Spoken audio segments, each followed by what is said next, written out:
Hi again everyone, how are we doing? I thought I'd have a quick video before the day sort of starts. I'll give you the time now, it's 8:24. Not very warm out, but at least it's above freezing. I thought I'd put a few more bulbs up. I've answered most of your queries that I've received. Haven't done them all, so bear with me. I will finish off by answering all your comments. It's only fair. Hello once again to all my friends and acquaintances I know either on YouTube, the Lighting Gallery, or whatever. I say it's I think yes. This is Christmas Eve, I believe. Yeah, it is. So, you know, I don't know, so just a few more bulbs to put up. Now, I know yesterday I showed a 3-light lamp like that. This one is by Westinghouse, or at least that's the name it's got on it. I quite believe a lot of these lamps were made by the same company with just their names on. They call it a smaller snowy white 3-light mogul base. Once again, I can't see the actual filament because it's frosted. As a friend of mine said yesterday, the one I showed could have had a vertical filament, but I just can't tell with this one. It probably has. I haven't lit it up. It would work. Once again, it's the normal 3 contact base. Show you the etch. It's got that same.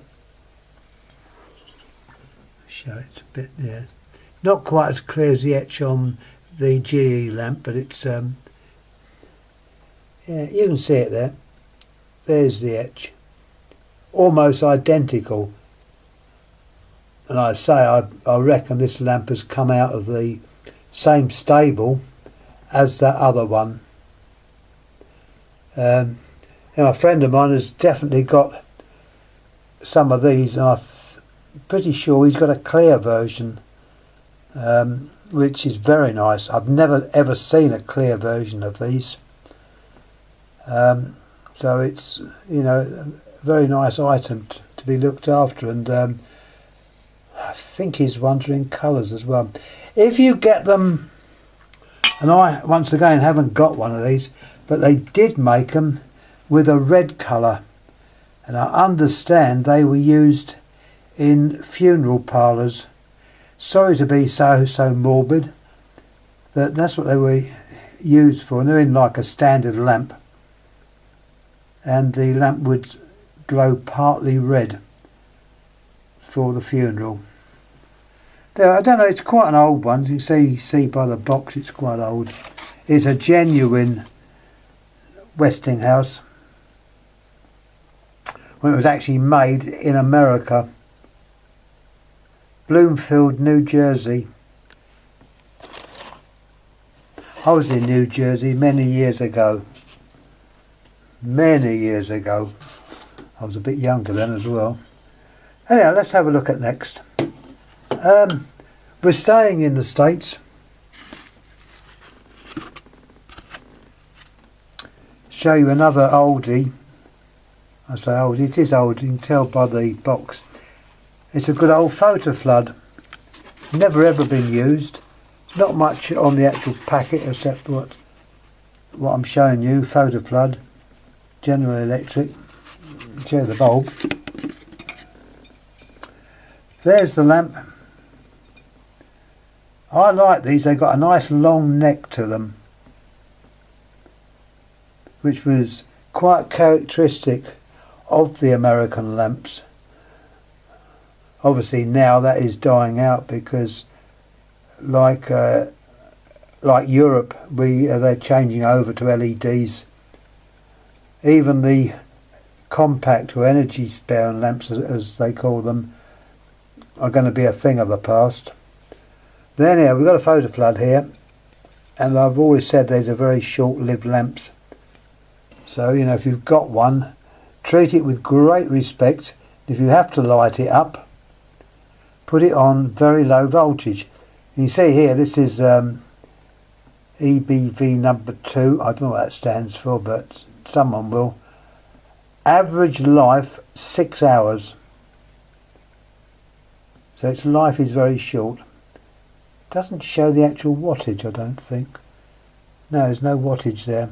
But not to worry, it'll be bright. I can show you inside partly. There's the filament. It's quite a hefty filament again. And the stem up to the filament is glass. There's your bulb. Nice old faux photo flood. Never ever been used. Just one for the collection.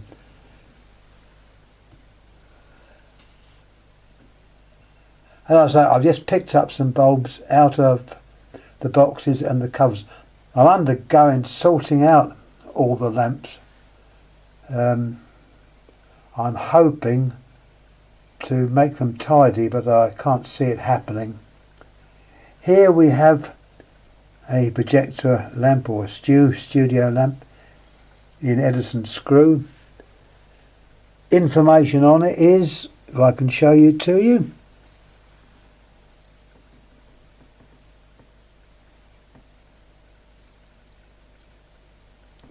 do it slowly. It's Osram, made in Germany. You've got your number.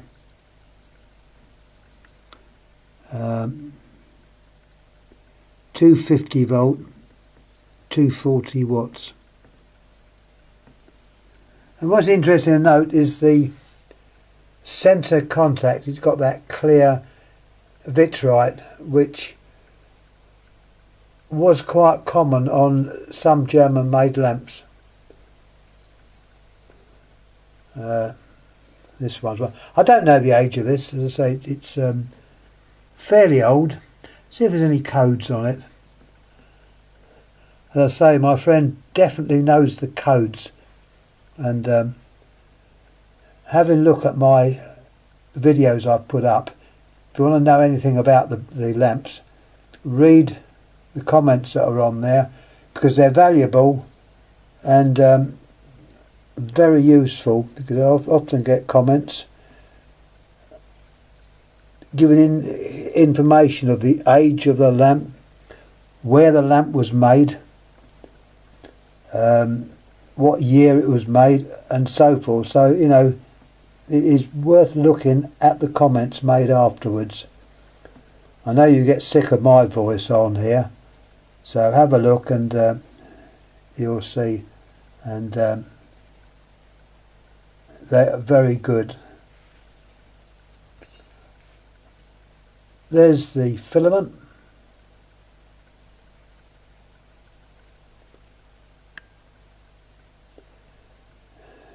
New old stock again.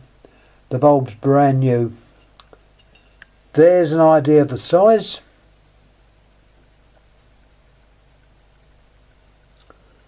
So quite a nice, well-made lamp. Projector lamp, studio lamp, what you will. The box that it came in was just a plain box, nothing on it at all. I was surprised. I showed one, I think yesterday, a box with a code on it, and a friend of mine, Alex, he knew exactly where it came from, and I was quite impressed. He showed the bulb. This was that silvered lamp, and I hadn't noticed it. It was slightly bigger than the normal size as used in Europe. And when he pointed it out, I looked at it, I thought, God, he's right. It is slightly bigger. It's well made. I think he said it was made by Narva. So yeah, we're learning all the time. Now, we're going to show you a strip light. I rather like these. The first time I saw these was on a trip to France, and I thought, blimey, they're a bit different to our strip lights. They were called Lino-Lite, which I believe was an English company, and of course the Lino-Lites in England made normal strip, well, I say normal strip lights, they use the strip lights that we use in England, but in France they use this size, and I immediately say, it's obviously a French design. Well, I'll go on to that. Now, talking about Lino-Lite, there's the name, Lino-Lite. This is made in France. You've got your wattage and voltage. 235 volts to 240. The number doesn't show. It doesn't show the wattage. Yeah, it's a brand new lamp, never been used. You see the filament inside. Now, interesting point here. As I say, I'm learning all the time. Not shown on this one, although it has been done. Yes, it has been done. If you look at that end, this has been glued back. Now, I tend to use Araldite, and I was told off. If you're there, Alec, I do agree with you, but as these are not going to be used and turned on, they shouldn't expand and crack the glass. Now, having said that, the actual holder, not in this case, but in some of the cases, the holder itself is cracked. Brass tends to do that. Well, if it's like that, it would be allowed to expand and hopefully not break the glass. But I know he does use the correct solution. It's a type of cement. When I say cement, not the stuff you build a house with. I think at one time it was called Canadian balsam. I've heard that name used when I was a kid. Whether someone was just making it up, I don't know. But they said the fixing of glass to metal in a lamp was done by Canada balsam. So anyway, I don't know. But anyhow, there's the lamp. That's the one by Lino-Lite. I'll show you another one. I might have mentioned these before. I probably have. Here we have another version of the same type of lamp. This is by a company called Arec, which I think is quite an unusual name now. I think it was popular at one time. But there's the name and etch. That's also made in France. A company called Arec. And if you look at that carefully, you can see that that cap has split. So I think that if it was glued in, this would allow expansion and shouldn't break the glass. The other end, see, you see what I mean? Age has affected the actual caps.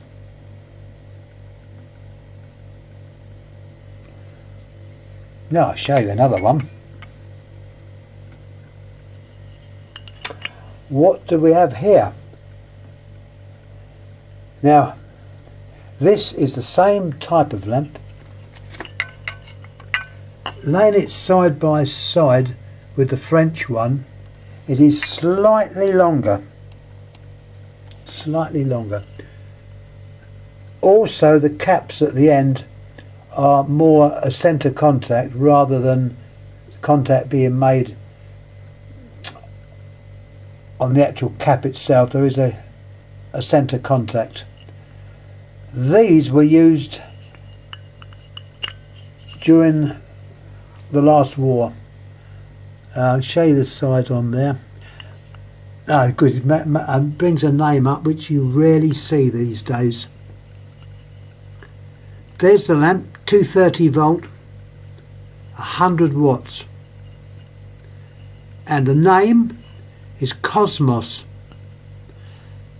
Patent. It's English. Now I'm glad it mentions the name Cosmos. It's a name you don't often come across these days. But Cosmos was a name used by a company called Metrovic or Metropolitan Vickers, and the etch on the lamp showed an M and V superimposed one on top of the other, so it had like an M and a V underneath. It was Metrovic, and they used the Cosmos name. Unfortunately, I think this is the only lamp I've got with the Cosmos name on it. They weren't common. As a kid, I remember seeing these in a particular shop, so I couldn't nick one. There's one, not that I would ever think of nicking a lamp, but that was they were Cosmos. I don't know whether, have you heard of that name, Alec? It's an English name, but Metropolitan, and it stood for Metropolitan Vickers, which a company I think were absorbed into the GE English Electric Group many years ago. A little bit of history. It's about the only history that interests me. If you ask me about kings and queens, I have no idea whatsoever. Now we're jumping across to the jumping across to America again, and we've got what they call it's a bug lamp. They call it anti-insects. Show you what's on there. There's the actual etch with various codes on it. I don't know the age of this one. It's not ancient, but it's not made last week, if you know what I mean. Typical American shape to the lamp, and it gives out this yellow effect. They used to, I'd say, still probably do. On the houses out there, they would probably have this outside on the porch or whatever, and the idea was to keep the bugs away. Whether they worked, I don't know. But there's the bulb. I'll show you the packet. It's a double packet where the lamp fits in. There's the actual packet with the bulbs in there. The porch and patio light that bugs don't see. Normal length, 1,000 hours. House and garden outside lighting. So I'd say it's a few years old. It's not vintage. Box it comes in. So that's your bug lamp. What have we got up next? Oh yeah, let me show you this. I was talking to a friend about lava lamps. Well, I think this is what this one was for. Yeah, I'm pretty sure this was a lamp which was a spare one for one of my lava lamps, which I don't think I've got now.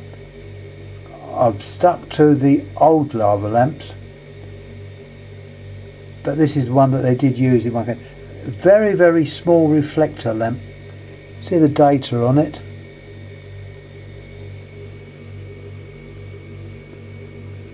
See if I can make it focus.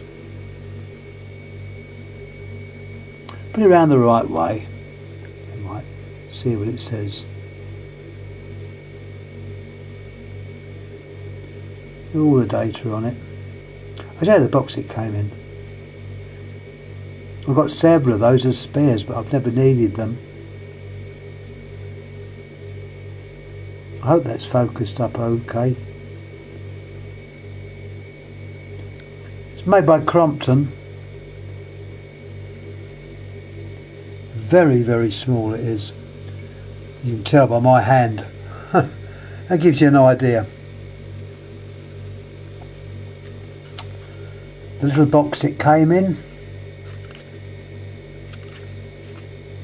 And on the box is no energy thing, so it must have been maybe before they brought that in. 25 watt.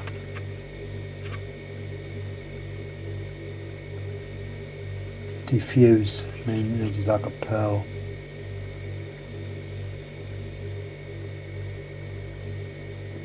Compton. So that's what that one, well, that's what I bought it for, one of my lava lamps. But of course it could be used for showcase lighting. Needless to say, they would have been taken over by LED. Now we're nearly finished this lot. I can show you another lamp here, and that'll be the last one for this little batch.